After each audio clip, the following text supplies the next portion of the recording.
Hello hi सभी को Ram Ram Radhe Radhe. I hope कि आप सभी लोग बढ़िया होंगे, मस्त होंगे और अपने तैयारी में भी आप लोग लगे होंगे। चलिए आज की सेशन की शुरुआत करते हैं।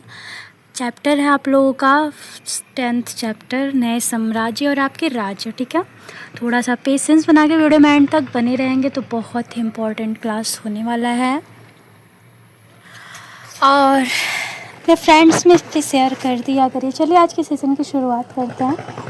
बोल रहे कि प्रशस्तियाँ क्या होती हैं, तो यह एक विशेष किस्म का एक अभिलेख माना जाता है। जो प्रशस्तियाँ होती हैं आपके एक विशेष प्रकार की अभिलेख होती हैं जिन्हें प्रशस्ति के नाम से जाना जाता है। यह आपकी एक संस्कृत भाषा में है जिसका अर्थ होता है प्रशंसा।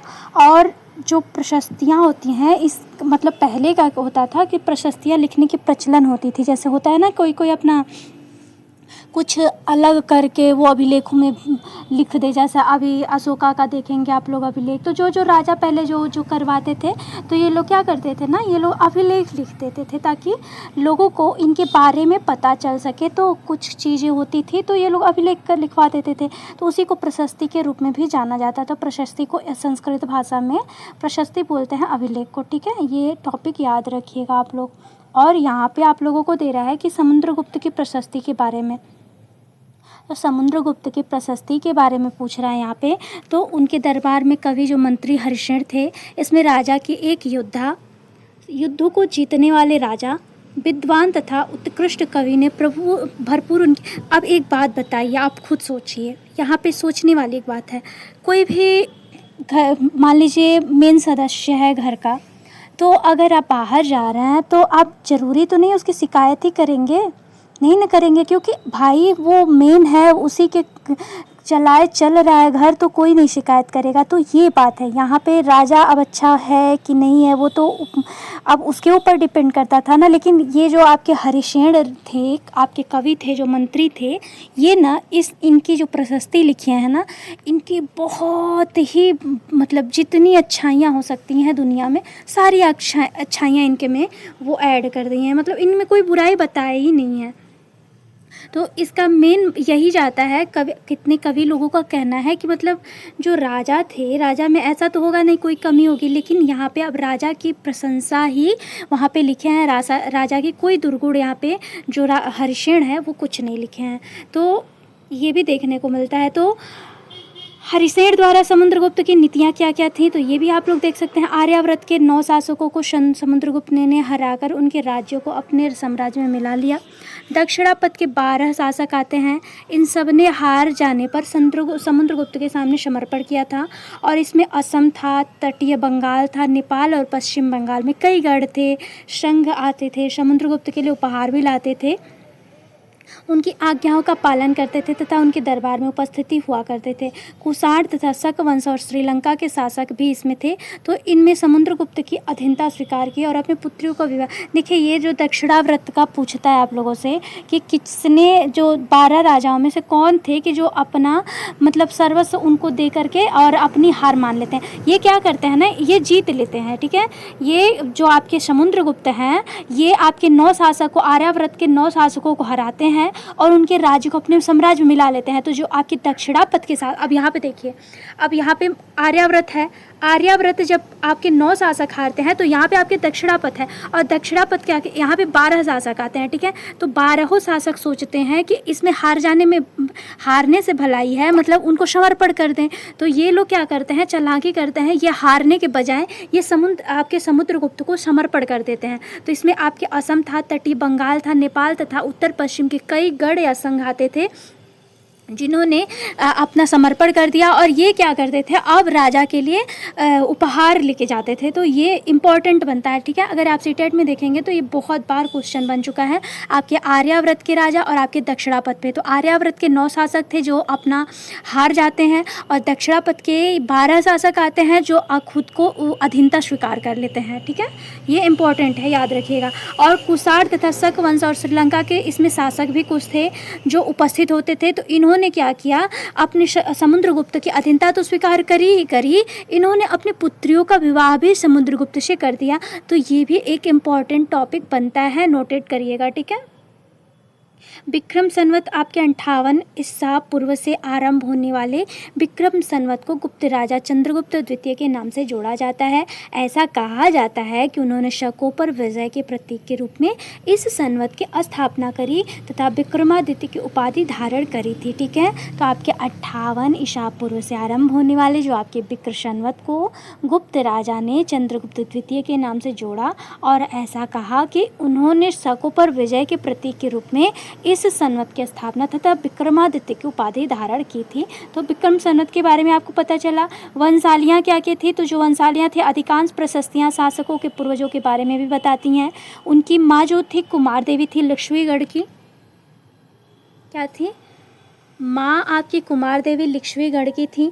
पिता चंद्रगुप्त समुद्रगुप्त के पहले शासक थे जिन्होंने महाराजाधिराज जैसी बड़ी उपाधि धारण करी और समुद्रगुप्त ने भी इसकी उपाधि धारण करी। तो महाराजाधिराज की उपाधि किसको, समुद्रगुप्त को जाता है। ठीक है, अब ये जब इनके पिता आपके चंद्रगुप्त गुप्त वंश के पहले ऐसे शासक थे जिन्होंने महाराजाधिराज की उपाधि धारण की, उसके बाद आपके समुद्रगुप्त ने भी ये उपाधि धारण करी। और कुमारी देवी लिच्छवी कहाँ, तो आपके लिच्छवीगढ़ की थी। ठीक है, कुमार देवी किसमें, तो लिच्छवीगढ़ की थी ये, तो ये भी याद रखिएगा। हर्षवर्धन तथा हर्षचरित के बारे में क्या बताता है, तो 1400 साल पहले हर्षवर्धन ने शासन किया और इनके दरबारी कवि बाणभट्ट ने संस्कृत में उनकी जीवनी हर्षचरित लिखी। इसमें हर्षवर्धन की वंशावली देते हुए उनके राजा बनने तक का वर्णन है। चीनी यात्री हिनसांग हर्ष के दरबार में रहे और उन्होंने वहाँ जो कुछ भी देखा है उसका विस्तृत वर्णन आपके मिलता है। ठीक है, थानेश्वर के राजा बने, मगध और बंगाल को जीतकर उन्होंने पूर्व में भी सफलता मिला था उनको, दक्कन की ओर बढ़ने की कोशिश की। तब चालुक्य नरेश आपके पुलिकेशन द्वितीय ने उनको रोक दिया। और पुलिकेशन द्वितीय की प्रशस्तियाँ क्या क्या हैं, तो इस काल में पल्लव और आपके चालुक्य वंश आता है। दक्षिण भारत के सबसे महत्वपूर्ण राजवंशों में से एक थे। पल्लव की राजधानी जो थी कांचीपुरम थी। देखिए, मैं एक एक टॉपिक आपको बता रही हूँ ना कि यहाँ से इतनी इंपॉर्टेंट है ना, क्लास 6 एनसीईआरटी आप लोगों का बहुत ही इंपॉर्टेंट है क्योंकि यहाँ से क्वेश्चन बहुत ही पूछे जाते हैं। तो आप लोगों को समझ आया। यहाँ से आप लोग एक बार और देख सकते हैं कि हर्षवर्धन 1400 साल पहले हर्षवर्धन ने शासन किया था। उनके दरबारी कौन कवि थे, तो आपके बाणभट्ट थे। संस्कृत में उनकी जीवनी क्या, तो हर्षचरितम के नाम से लिखा गया है, जिसमें हर्षवर्धन की वंशावली देते उनके राजा बनने तक का सफ़र का वर्णन दिया गया है। चीनी यात्री हिनसांग आपके हर्ष के दरबार में रहे, उन्होंने वहाँ जो कुछ भी देखा उसका विस्तृत वर्णन किया। थानेसर के राजा बने, मगध और बंगाल को भी जीतकर उन्होंने पूर्व में सफलता प्राप्त करी। दक्कन की ओर बढ़ने की जब ये कोशिश कर रहे थे तो चालुक्य नरेश पुलिकेशन द्वितीय ने उनको रोक दिया। और पुलिकेशन द्वितीय की प्रशस्तियाँ क्या क्या हैं, तो इस काल में पल्लव और आपके चालुक्य दक्षिण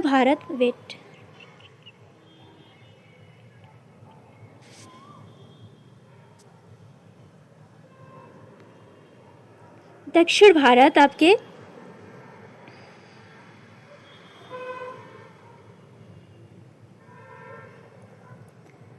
के सबसे महत्वपूर्ण राजवंशों में से थे। और पल्लव की राज्य जो थी राजधानी कांचीपुरम के आसपास के क्षेत्रों से लेकर कावेरी नदी के डेल्टा तक फैला हुआ था, जबकि चालुक्यों का राज्य कृष्णा और आपके तुंगभद्रा नदियों के बीच था। कहाँ, जबकि चालुक्य राज्य का कृष्णा और आपके तुंगभद्रा नदियों के बीच में था। इम्पॉर्टेंट नोटेड करिएगा ये। ठीक है, टॉपिक। और कांचीपुरम आपकी राजधानी आसपास के क्षेत्रों में लेकर कावेरी नदी तक आपके डेल्टा तक फैला था पल्लवों का राज्य। ठीक है, और आपके चालुक्यों की राजधानी क्या थी, तो आपकी ऐहोल थी। देखिए, एक एक टॉपिक यहाँ से देखते चलिएगा, ध्यान से देखते चलिएगा, नहीं समझ आया दोबारा देख सकते हैं। यह एक प्रमुख व्यापारी केंद्र था, धीरे धीरे एक धार्मिक केंद्र भी बन गया जहाँ कई मंदिर थे। पल्लव और चालुक्य एक दूसरे की सीमाओं का अतिक्रमण भी करते थे। पुलिकेशन द्वितीय सबसे प्रसिद्ध चालुक्य राजा थे। उनके बारे में हमें उनके दरबारी कवि रविकीर्ति द्वारा रचित प्रशस्ति से पता चलता है। रविकीर्ति के अनुसार पूर्व तथा पश्चिम दोनों समुद्र तटीय इलाकों में अपने अभियान चलाए और इसके अतिरिक्त इन्होंने हर्ष को भी आगे बढ़ने से रोका था। तो याद रखेंगे कि पल्लव और चालुक्य वंश क्या थे, तो एक दूसरे की सीमाओं का अतिक्रमण करते थे। और चालुक्यों की राजधानी जो ऐहोल थी, यह एक प्रमुख व्यापारिक केंद्र क्या थी, जो आपके चालुक्यों की राजधानी ऐहोल थी, ये क्या थी, तो यह एक प्रमुख व्यापारिक केंद्र था। धीरे धीरे यह धार्मिक केंद्र भी बन गया, जहाँ कई मंदिर थे। पल्लव और चालुक्य एक दूसरे की सीमाओं का अतिक्रमण करते थे। पुलिकेशिन द्वितीय सबसे प्रसिद्ध चालुक्य राजा थे, और उनके बारे में हमें उनके दरबारी कवि जो रवि कीर्ति थे, उनके द्वारा रचित प्रशस्ति से पता चलता है। रवि कीर्ति क्या थे, तो इनके अनुसार उनके पूर्व तथा पश्चिम दोनों समुद्र तटीय इलाकों में अपने अभियान चलाए। इसके अतिरिक्त उन्होंने हर्ष को आगे बढ़ने से भी रोका था, जो आपके रवि कीर्ति थे। तो आई होप यहाँ तक आप लोगों का क्लियर हुआ होगा। अब यहाँ देखते हैं इन राज्यों का प्रशासन कैसे चलता था, ये भी इम्पोर्टेंट है, नोटेट करिएगा। प्रशासन की प्राथमिक इकाई क्या होती थी, गांव होते थे। प्रशासन की प्राथमिक इकाई याद रखेंगे गांव होती थी। लेकिन धीरे धीरे आपके कई नए बदलाव हुए। कुछ महत्वपूर्ण प्रशासकीय पद अनुवांशिक बन गए। कभी कभी एक व्यक्ति कई पदों पर कार्य करता था। वहाँ के स्थानीय प्रशासन में कुछ व्यक्तियों का बहुत बोलबाला भी था। तो ये बोल रहा है कि कुछ महत्वपूर्ण ऐसे मतलब पद थे जो अनुवांशिक, मतलब अनुवांशिक क्या होता है, तो मैंने अब मान लीजिए आपके पापा हैं तो उनके बेटा हुए, तो उनके बेटा हुए, तो ऐसे अनुवांशिकता चलता रहता है, ठीक है। तो अनुवांशिक बने, कभी कभी एक ही व्यक्ति कई पदों पर कार्य करता था, और वहाँ के स्थानीय प्रशासन प्रमुख व्यक्तियों का बहुत बोलबाला था। मतलब वहाँ के जो स्थानीय प्रशासन होता था, तो उनके जो मान लीजिए मुख्य कोई व्यक्ति होंगे, तो उनका बोलबाला ज़्यादा होता था, ठीक है, ये भी ध्यान रखेंगे। एक नए प्रकार की सेना, तो सामंत भूमि, जो सामंत क्या होते थे, तो आपके भूमि से आपके कर वसूलते थे, याद रखेंगे, जिससे वे सेना तथा घोड़ों की देखभाल करते थे। साथ ही वे इसे युद्ध के लिए हथियार भी जुटाते थे, याद रखेंगे आप लोग। दक्षिण के राज्यों की सभाएं, तो पल्लवों के अभिलेखों में कई स्थानीय सभाओं की चर्चा मिलती है। इनमें से एक था ब्राह्मण भूस्वामियों का संगठन, जिसे सभा कहते थे। ये सभाएं आपके उप समितियों के जरिए सिंचाई, खेती बाड़ी से जुड़े विभिन्न काम, सड़क निर्माण, स्थानीय मंदिरों की देखरेख आदि का काम करती थी। तो पल्लवों के अभिलेख में मतलब कुछ स्थानीय सभाओं की चर्चा हुई है। इनमें ये था कि जो आपके ब्राह्मण भूस्वामियों का संगठन होता था, तो उनको क्या बोला जाता था, सभा बोला जाता था। और इन सभा में उप समितियों के जरिए जो सिंचाई, खेतीबाड़ी से जुड़े आपके विभिन्न काम होते थे, जैसे कि सड़क निर्माण हुआ, स्थानीय मंदिरों की देखरेख आदि, ये सारे आपके इनमें कार्य होते थे। तो ये भी आप याद रखेंगे। अच्छा, नगरम क्या होता था, तो नगरम आपके व्यापारियों के संगठन का नाम था। संभवतः इन सभाओं पर धनी तथा शक्तिशाली भूस्वामियों और आपके व्यापारियों का नियंत्रण होता था। कालिदास जैसे कि आपके अभिज्ञान शाकुंतलम। देखिए, ये इतना इम्पोर्टेंट टॉपिक है ना, अगर आप लोग एक बार और रिवाइज कर लेंगे, कि एक बार क्लास देख भी रहे हैं, तो आप लोग रेगुलर अगर आप लोग चाहते हैं कि सच में सीटेट क्वालिफाई करना है, तो आपके एनसीईआरटी बढ़िया से पढ़ना पड़ेगा भाई, क्योंकि एनसीईआरटी के बाहर आता ही नहीं है।